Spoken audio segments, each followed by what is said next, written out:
你有沒有在淘寶上買過機械鍵盤呢？去年雙十一開始啊，淘寶在台灣以跨境電商的身份重回台灣市場，讓很多過往的玩家感受到什麼是真實便宜的機械鍵盤。所以今天呢，我們來進行一個比較閒聊式的影片，來跟大家分享為什麼中國的鍵盤這麼便宜，這些鍵盤究竟可不可以買？以我買淘寶鍵盤大概有買了上百把的經驗，搭配我這些新到手的平價鍵盤，來跟大家做分享與介紹。所以今天我們比較輕鬆，就來邊聊邊開箱。所以我們就先來開箱這把晨行者的 S87吧。其實這把鍵盤呢，我之前已經買過其他的型號了，對，這次是 Pro 的版本。然後呢，我一開始對這把鍵盤是還蠻喜歡的，對，但是在等待過程當中呢，這個喜歡的熱情好像就有點自然而然就這樣退卻了。所以今天就來單純來開箱它。說到為什麼淘寶鍵盤會這麼便宜的第一個理由，就是極致節省成本的結果。像它這個外包裝呢，真的是非常簡單，就是這種很平常的盒裝。打開就是鍵盤本體，就是沒有什麼過度的包裝，只是最基本的保持鍵盤的安全而已。附的就是這種最基本的說明書，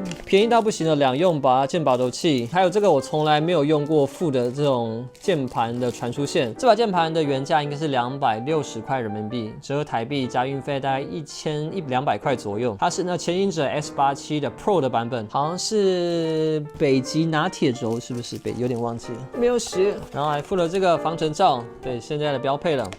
不過我從來沒有用過它，就是我們鍵盤的。噔噔，因為之前的晨行者 X87呢，它是只有黑色的，對。然後這次呢，更新了白色，附了這套之前非常流行的，但是到我現在入手已經過了蠻久了，現在已經基本上已經爛大街的這個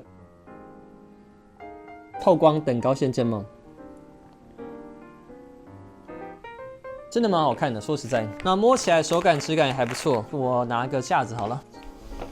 晨行者的 X87呢，我之前已經介紹過了，它之前在網絡上已經賣出了超過60萬把了。這同時也說明了為什麼中國的鍵盤這麼的便宜，因為他們的市場真的太大了，所以廠商呢可以同時生產上萬把甚至幾十萬把鍵盤，每把鍵盤平均下來成本就可以壓到非常的低，這得益於中國龐大的內需市場，特別是這種塑膠外殼的鍵盤。大家都知道塑膠是一個很便宜的材料，貴的是它的模具，一套模具你生產越多的鍵盤，你的每把成本就可以降到越低，不然真的很難想象一把3M RGB6X8機械鍵盤居然只要台幣1000塊左右，真的是2-3年前的鍵盤玩家很難以想象的一件事情。並且它的軸體鍵帽都真的不差，這個軸體呢好像是環諾的拿鐵家族，搭配這個雙色注數透光的 PVD 鍵帽，聲音手感完全沒有任何問題。來，可以稍微聽聽看它的打字聲音手感。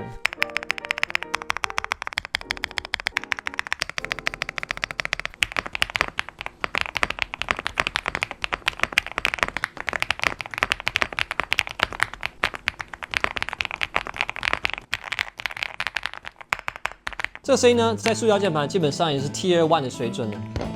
真的非常不錯。這要說到為什麼鍵盤這麼便宜的第二個理由，就是他們非常成熟的供應鏈體系。中國如此之大，但生產鍵盤的地方主要還是集中在幾個區域。這我之前在網絡上看過，但是我現在有點忘記了。包括鍵盤廠商、鍵帽廠商以及軸體的供應商，都集中在某些地區。像這套等高線鍵帽，在很多量產鍵盤上都有出現。大量生產供貨的結果，就會讓廠商以非常低的價格進到這套鍵帽。軸體呢，也是同樣的道理。像是你在網絡上買一罐不錯的軸，100顆的話，花上500塊也是非常正常的。但是這是你買100顆的價格，廠商一次做上萬把的鍵盤，一次進貨100萬顆軸體，成本呢一定是比你只買一罐還要便宜到不知道哪裡去。我推薦大家在買量產鍵盤的時候呢，建議可以上到中配或頂配的版本，因為加價上的軸體跟鍵帽，你額外購買的話絕對不止這個價錢。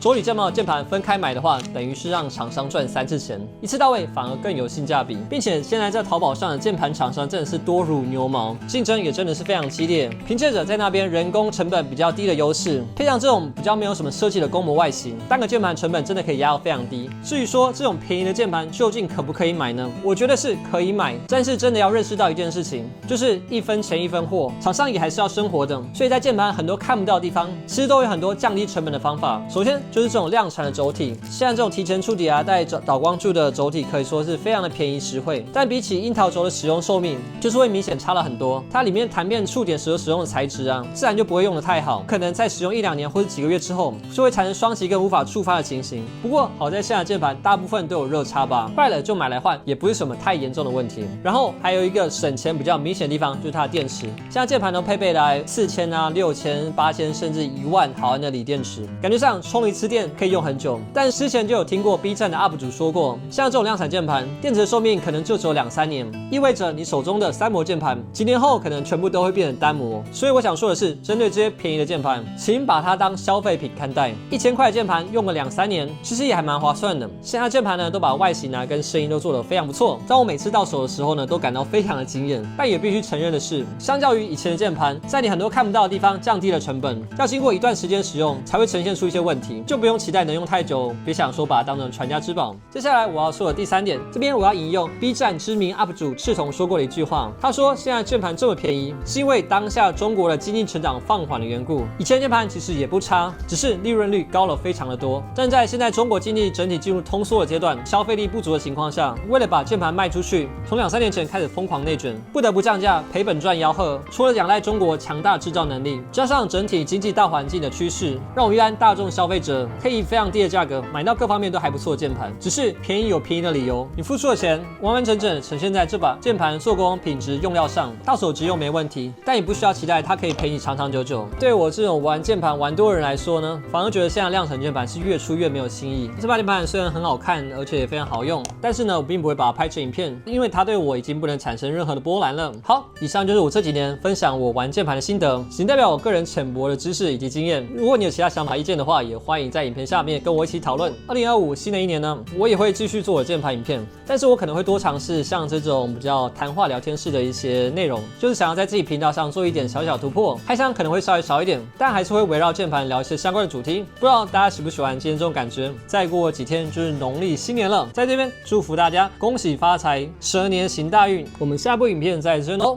拜拜。